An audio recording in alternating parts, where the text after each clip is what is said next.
નમસ્કાર મિત્રો, પોલીસ કોન્સ્ટેબલની લેખિત પરીક્ષા આપનાર તમામ ઉમેદવારો માટે ખુશીના સમાચાર છે. મિત્રો, ભરતી બોર્ડ દ્વારા લેખિત પરીક્ષાનું રિઝલ્ટ બહાર પાડવામાં આવી ગયું છે અને હવે દરેક ઉમેદવાર પોતાના માર્ક ઓનલાઈન ચેક કરી શકે છે અને જો કોઈપણ પ્રકારની તકલીફ હોય તો કોઈપણ ઉમેદવાર તેને રીચેકિંગ પણ કરાવી શકે છે. હવે મિત્રો, આ વિડીયોની અંદર આપણે કોઈપણ ઉમેદવાર પોતાના માર્ક ઓનલાઈન કેવી રીતે જોઈ શકે છે તેના વિશેની તમામ માહિતી જોવાના છે. એટલે મિત્રો, આ વિડીયોને અંત સુધી જરૂરથી જોજો. તો મિત્રો, આપણે વિડીયોની શરૂઆત કરીએ તે પહેલાં જો ચેનલની અંદર નવા હોય તો ચેનલને સબસ્ક્રાઈબ જરૂરથી કરી લેજો. હવે મિત્રો, કોઈપણ ઉમેદવારે જે લેખિત પરીક્ષા આપેલી છે તો તેમને ગુણ ચેક કરવા માટે તમારા મોબાઈલની અંદર કોઈપણ એક સર્ચ બ્રાઉઝર ઓપન કરો. ત્યાર પછી મિત્રો, એની અંદર આપણે જીપીઆરબીની જે ઓફિશિયલ વેબસાઇટ છે, બરાબર, જીપીઆરબી એવી રીતે ટાઈપ કરવાનું છે. તમે સ્ક્રીન પર જોઈ શકો છો, જીપીઆરબી લખી અને આપણે ટાઈપ કરી લેવાનું છે. ત્યાર પછી મિત્રો, અલગ અલગ વેબસાઇટ ઓપન થશે, જેમાં પહેલા જ નંબરની વેબસાઇટ છે એની અંદર આપણે ક્લિક કરી લેવાનું છે. હવે મિત્રો, એ વેબસાઇટ ઉપર તમે ક્લિક કરશો એટલે ઓફિશિયલ વેબસાઇટ કંઈક આવી રીતે ઓપન થશે. હવે મિત્રો, એની અંદર આપણને પહેલી જ લાઇન ઉપર લખેલું બતાવે છે, તમે જોઈ શકો છો, જાહેરાત ક્રમાંક જીપીઆરબી 2025-26-1 અન્વયે 14/6/26ના રોજ લેવામાં આવેલ લોકરક્ષક કેડર 2025-26ની લેખિત પરીક્ષાના ગુણ તથા રીચેકિંગ અંગેની વિગત જોવા માટે અહીં ક્લિક કરો. તો આપણે મિત્રો એની ઉપર ક્લિક કરી લેવાનું છે. જેવું મિત્રો તમે એની ઉપર ક્લિક કરશો એટલે તમને ડાઉનલોડનો એક ઓપ્શન આવશે. મેં ઓલરેડી ડાઉનલોડ કરેલું છે એટલે મને ડાઉનલોડ અગેનનું ઓપ્શન આવે છે, બરાબર. હવે એની ઉપર ક્લિક કરશો એટલે એક પીડીએફ તમારા મોબાઈલની અંદર ઓપન થશે અને જેની અંદર તમામ વિગતો લખેલી હશે, બરાબર. હવે પહેલા નંબર ઉપર મિત્રો તમે જોઈ શકો છો કે 14/6/26ના રોજ લેવામાં આવેલ લોકરક્ષક કેડરની લેખિત પરીક્ષાની ફાઇનલ આન્સર કી 8/7/26ના રોજ જાહેર કરવામાં આવેલ હતી, બરાબર. ત્યાર પછી મિત્રો બીજા નંબરમાં લખેલું છે કે તારીખ 14/6/26ના રોજ લેવામાં આવેલ લેખિત પરીક્ષામાં હાજર રહેલા તમામ ઉમેદવારે પોતાના ગુણ જોવા માટે અહીં ક્લિક કરો, બરાબર. તો મિત્રો, આપણે આ જગ્યા ઉપર ક્લિક કરવાનું છે.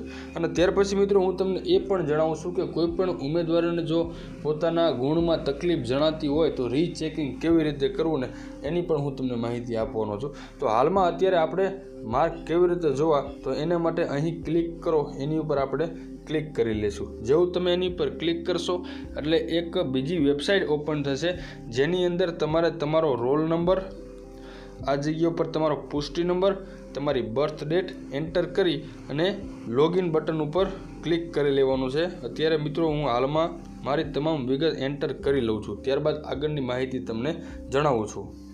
મિત્રો, તમારો રોલ નંબર અને પુષ્ટિ નંબર છે, પુષ્ટિકરણ કોડ, એમાં તમારે તમારો કન્ફર્મેશન નંબર જે તમારા ફોર્મ ભરતી વખતે જે તમને પ્રિન્ટ આપી હતી તેના બારકોડની નીચે આપેલો હશે, એ નંબર કોપી કરી અને તમારે આ જગ્યા ઉપર પેસ્ટ કરી દેવાનો છે. ત્યાર પછી તમારે જન્મ તારીખ એન્ટર કરી અને આ જે કેપ્ચા કોડ દેખાય છે તે જોઈ નીચે આપણે લખી લેવાનો છે. ત્યાર પછી આપણે લોગિન બટન ઉપર ક્લિક કરી લેવાનું છે. મિત્રો, ખાસ આ જગ્યા ઉપર તમારે નોંધ લેવી કે આ તમારું જે માર્ક છે એ તમે આવતી 26 તારીખ સુધી જોઈ શકશો, પછી જોઈ શકશો નહીં, બરાબર.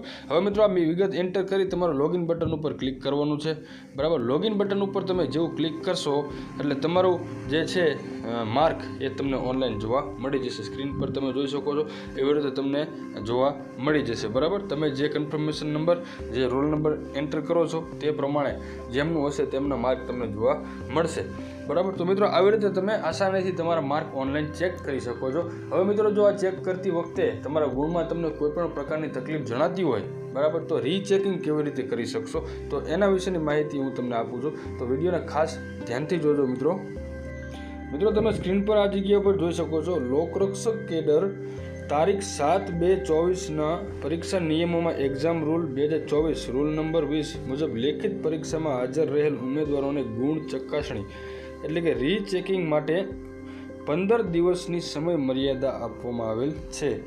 જે ઉમેદવારો પોતાના લેખિત પરીક્ષાની OMR શીટનું રીચેકિંગ કરાવવા ઈચ્છતા હોય તે ઉમેદવારે રીચેકિંગ ફીના ₹500 ચેરમેન ગુજરાત પોલીસ રિક્વાયરમેન્ટ બોર્ડના નામનો રાષ્ટ્રીયકૃત બેંકનો demand draft payable at Gandhinagar, ત્યાર પછી કોલ લેટરની ઝેરોક્સ, ત્યાર પછી છે અરજી, જેમાં ઉમેદવારે પોતાનું નામ, કન્ફર્મેશન નંબર, રોલ નંબર, પ્રશ્ન પુસ્તિકા કોડ અને મોબાઈલ નંબર અવશ્ય દર્શાવવાનું રહેશે, બરાબર. સાથે મિત્રો 26/7/26 સુધીમાં રૂબરૂમાં અથવા સ્પીડ પોસ્ટ અથવા કુરિયર દ્વારા ગુજરાત પોલીસ ભરતી બોર્ડની કચેરી, બંગલા નંબર G12, સરિતા ઉદ્યાનની નજીક, સેક્ટર નંબર 9, બરાબર, આ સરનામે અરજી મોકલવાની રહેશે. અને જો અધૂરી વિગત હશે તો અરજી સ્વીકારવામાં આવશે નહીં. ટૂંકમાં મિત્રો કોઈ પણ ઉમેદવારને તકલીફ હોય તો તે 500 રૂપિયા ચલણ ભરી અને જે ડ્રાફ્ટ બેંકમાંથી લઈ આજે આપણને નામ બતાવે છે એ પ્રમાણેનો, બરાબર, અને ઓનલાઈન અરજી તમારે જે છે એ રૂબરૂ અથવા પોસ્ટ કુરિયરમાં તમારે કરવાની રહેશે. એટલે તમે રીચેકિંગ પણ કરાવી શકો છો, બરાબર. તો મિત્રો તમે આવી રીતે તમે તમારા ગુણ જોઈ શકો છો અને આવી રીતે તમે રીચેકિંગ પણ કરાવી શકો છો. મિત્રો કમેન્ટ બોક્સની અંદર જરૂરથી પૂછજો તમારે કેટલા માર્ક આવ્યા છે, બીજા દર્શકોને પણ મોટિવેશન મળશે. જો મિત્રો આ વિડીયો તમને થોડોક પણ ઉપયોગી લાગ્યો હોય અને ગમ્યો હોય તો આપણી યુટ્યુબ ચેનલને સબસ્ક્રાઈબ જરૂરથી કરજો. આભાર.